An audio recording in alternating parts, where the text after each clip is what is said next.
नमः शिवाय, हर हर महादेव। नमस्कार दोस्तों, स्वागत है आप सभी का हमारे यूट्यूब चैनल पावरफुल हिंदू धर्म में। आप सभी पर भगवान भोलेनाथ और माता पार्वती की कृपा सदा और सर्वदा बनी रहे। आज हम आप सभी को सावन मास में शिव महापुराण में रुद्र संहिता की तृतीय खंड में कथा अध्याय 16 का श्रवण कराएंगे। ऐसे श्रवण कीजिए कथा अध्याय 16 का, जिसमें वर्णन है कामदेव का शिव को मोहने के लिए प्रस्थान। श्री ब्रह्म जी बोले कि हे नारद, स्वर्ग में सब देवता मिलकर सलाह करने लगे कि किस प्रकार से भगवान रुद्र का काम से सम्मोहित हो सकते हैं। शिव जी किस प्रकार पार्वती जी का प्राणी ग्रहण करेंगे, यह सब सोचकर देवराज इंद्र ने कामदेव को याद किया। कामदेव तुरंत ही वहां पहुंच गए। तब इंद्र ने कामदेव से कहा कि हे मित्र, मुझ पर बहुत बड़ा दुख आ गया है। उस दुख का निवारण सिर्फ तुम ही कर सकती हो। हे काम, जिस प्रकार वीर की परीक्षा रणभूमि में स्त्रियों की कुल की परीक्षा पति के असमर्थ हो जाने पर होती है, उसी प्रकार सच्चे मित्र की परीक्षा विपत्ति काल में ही होती है। इस समय मैं भी बहुत बड़ी मुसीबत में फंसा हुआ हूँ और इस विपत्ति से आप मुझे ही बचा सकते हैं।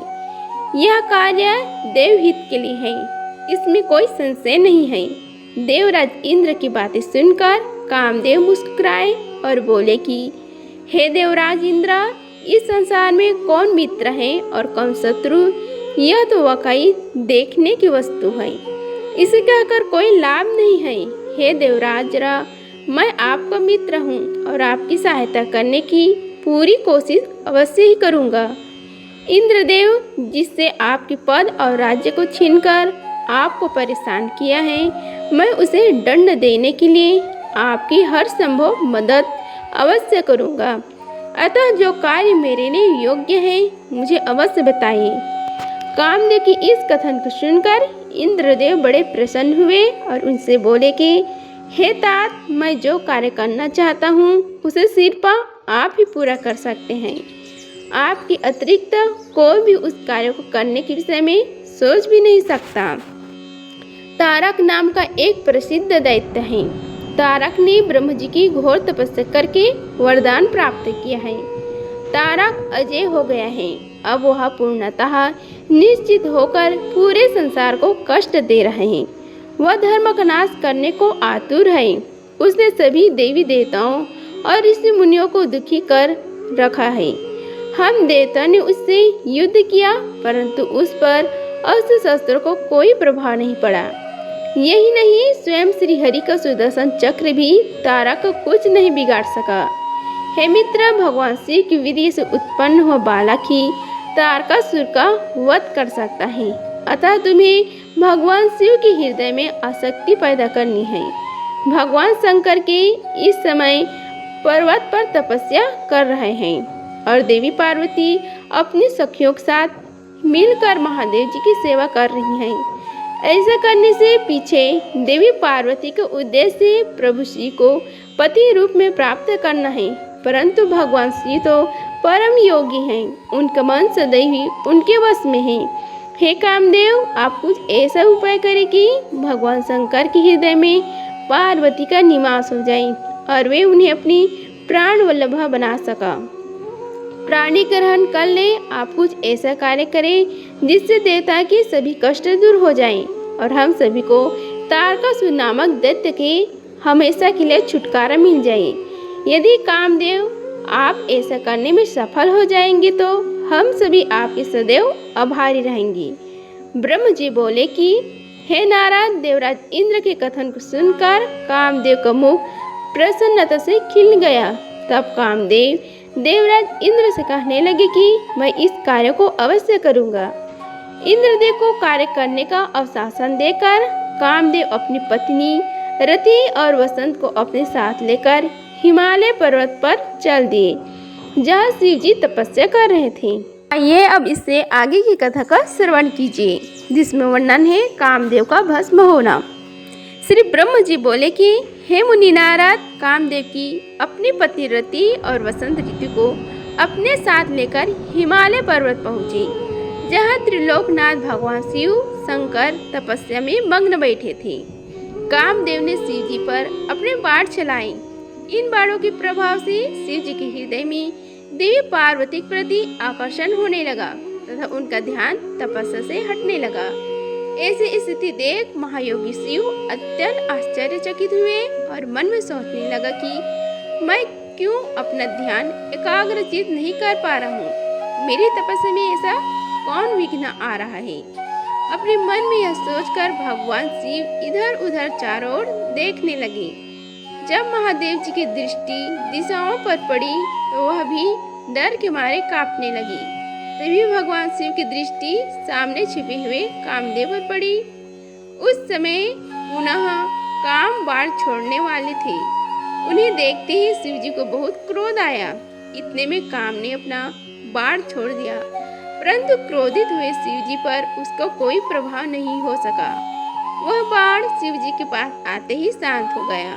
तब अपने बाण को बेकार हुआ देख कामदेव डर से कांपने लगे और इंद्र आदि देवताओं को याद करने लगे। सभी देवगण वहां पहुंच गए और महादेव जी को प्रणाम करके उनकी भक्ति भाव से स्तुति करने लगे। जब देवगण उनकी स्तुति कर ही रहे थे तभी भगवान शिव के मस्तक के बीचों बीच स्थित तीसरा नेत्र खुला और उसमें से आग निकलने लगी। वह आग आकाश में ऊपर उड़ी और अगले ही पल पृथ्वी पर गिर पड़ी, फिर चारों ओर गोले में घूमने लगी। इससे पूर्व कि इंद्रदेव या अन्य देवता भगवान शिव से क्षमा याचना कर पाते, उस आग ने वहां खड़े कामदेव को जलाकर भस्म कर दिया। कामदेव के मर जाने से देवताओं को बड़ी निराशा व दुख हुआ। वे यह देखकर बड़े व्याकुल हो गए कि काम उनकी वजह से ही शिव जी के क्रोध का भागी बना। कामदेव की अग्नि में जलने के दृश्य देखकर वहां उपस्थित देवी पार्वती और उनकी सखियां भी अत्यंत भयभीत हो गई। उनका शरीर जड़ हो गया और जैसे शरीर का खून सफेद हो गया हो।